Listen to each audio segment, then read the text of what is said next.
गांव के एक कोने में आम के पेड़ के नीचे बैठा बूढ़ा शिवनंदन हर रोज आसमान की ओर ताकता, जैसे किसी का इंतजार कर रहा हो। उसकी आंखों में उम्मीद की नमी थी और उन आंखों के पीछे एक पूरी दुनिया बसी थी, उसकी बेटी बावनी की। बावनी का जन्म उस साल हुआ था जब गांव में भयंकर सूखा पड़ा था, लेकिन उसके आने से जैसे उस रूखे जीवन में हरियाली लौट आई थी। शिवनंदन ने उसका नाम देवी के नाम पर बावनी रखा, क्योंकि वो उसके लिए शक्ति और आशा का प्रतीक थी।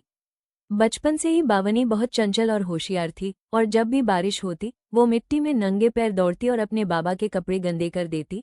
लेकिन शिवनंदन बस मुस्कुराता और कहता, मेरी बावनी जहाँ चलेगी वहाँ फूल खिलेंगे। जब वो 10 साल की थी, उसकी माँ चल बसी। पूरे गांव ने कहा कि अब उसे घर के काम सिखाओ, पढ़ाई बंद करो, लेकिन शिवनंदन ने सबको अनसुना कर दिया। वो दिन भर खेतों में मेहनत करता और रात को अपनी बेटी को पढ़ाता। जब फीस के लिए पैसे नहीं थे, उसने अपनी पुरानी धोती बेच दी, किताबें ली और बोला, मैं गरीब हो सकता हूँ, पर अपनी बेटी के सपनों को गरीब नहीं बनने दूंगा। वक्त बीता, बावनी ने पूरे जिले में टॉप किया और शहर के कॉलेज में दाखिला मिला। फीस देने के लिए शिवनंदन ने अपना खेत तक गिरवी रख दिया। किसी ने पूछा, अगर बेटी लौटकर नहीं आई तो? उसने हंसकर जवाब दिया, बेटियां लौटती नहीं, रोशनी बनकर हर कोने को उजाला कर देती हैं।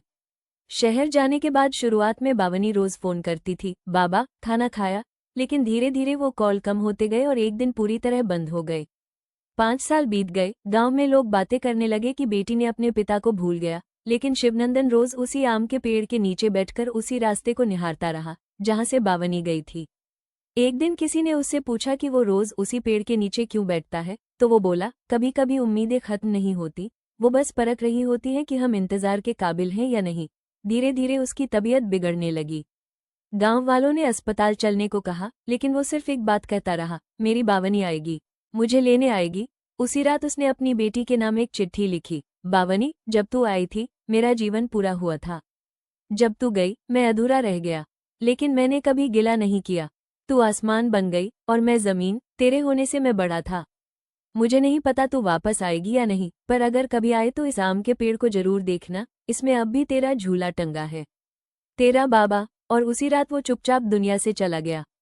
3 महीने बाद गांव में एक बड़ी कार आई, उसमें से एक औरत उतरी, माथे पर बिंदी, आंखों में पछतावे की लकीरें। वो बावनी थी। अब शहर की बड़ी डॉक्टर बन चुकी थी।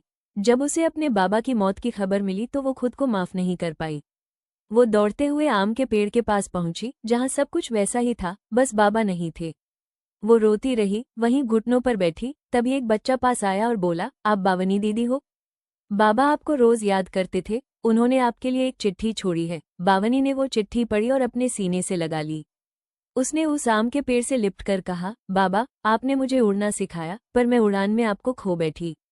अब मैं वापस आ गई हूँ, हमेशा के लिए। और उसी दिन से उस आम के पेड़ के नीचे 2 कुर्सियां रखी जाने लगी, एक बावनी की, एक उसके बाबा की, जहाँ पिता की छांव अब भी अपनी बेटी के इंतजार में ठहरी हुई थी।